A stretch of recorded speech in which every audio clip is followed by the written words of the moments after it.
Hi friends, எல்லோரும் எப்படி இருக்கீங்க? நல்லா இருக்கீங்களா? இன்றைக்கி நான் எங்கே ரெடியாக இருக்கேன்னு பார்த்தீங்கன்னா, எங்கள் ஊரில் சித்திரை திருவிழா நடக்குது. அதுக்கு நாங்கள் ஃபேமிலியாக போகிறோம்.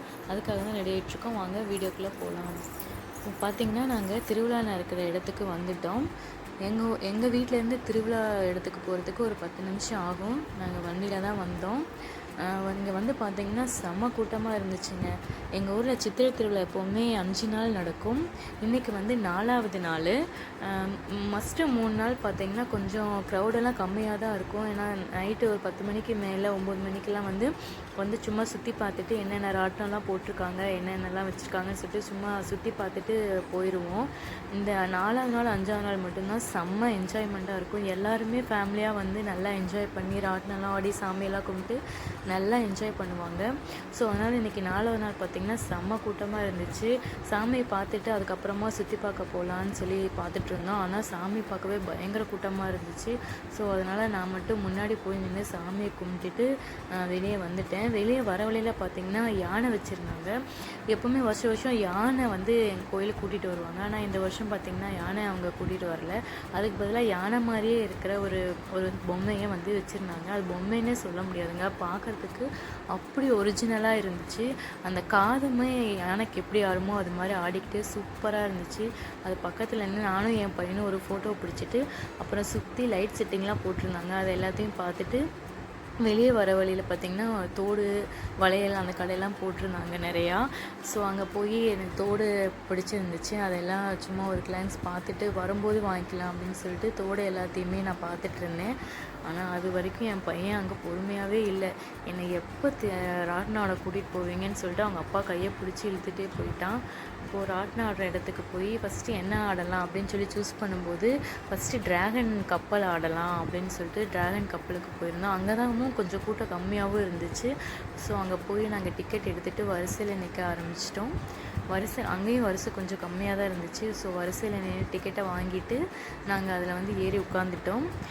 அது ஸ்டார்ட் பண்ணும்போது கொஞ்சம் பயமாக தான் இருந்துச்சு. ஏன்னா இது கப்பல் வந்து ரொம்ப மேலே போய் கீழே வரும். அப்போல்லாம் வந்து ரொம்ப பயங்கரமாக இருந்துச்சு. செம்ம என்ஜாய்மெண்ட்டாகவும் இருந்துச்சு, பயமாகவும் இருந்துச்சு. ஆனால் என்ஜாய்மெண்ட் சூப்பராக இருந்துச்சு. என் பையனும் நானும் சேர்ந்து கத்தவே ஆரம்பிச்சிட்டோம். அந்தளவுக்கு செம்மையாக இருந்துச்சு. பின்னாடி உட்காந்துருக்க பசங்களுமே ரொம்ப கத்திக்கிட்டே இருந்தாங்க. அது செம்மையாக இருந்துச்சு, சூப்பராக இருந்துச்சு. இறங்கும்போது ஏண்டா அதுக்குள்ளே இறக்கி விடுறாங்களே அப்படிங்கிற மாதிரி ஒரு ஃபீலிங்காகவும் இருந்துச்சு. அது முடிச்சுட்டு அடுத்து ட்ராகன் ட்ரெயினுக்கு வந்துட்டோம். இதுவும் ரொம்ப சேஃபாக தான் இருந்துச்சு. பசங்களுக்கு நல்லா என்ஜாய் பண்ணாங்க இதில் ஆடும்போதும். ட்ராகன் கப்பலையும் ட்ராகன் ட்ரெயினையும் முடிச்சுட்டு அடுத்து என்னென்ன கேம்ஸ்லாம் இருக்குதுன்னு சொல்லிட்டு நல்லா சுற்றி பார்த்துட்டு இருந்தோம். சுற்றி பார்த்துட்டு இருக்கும்போது எல்லாமே 2 நிறையா போட்டிருந்தாங்க.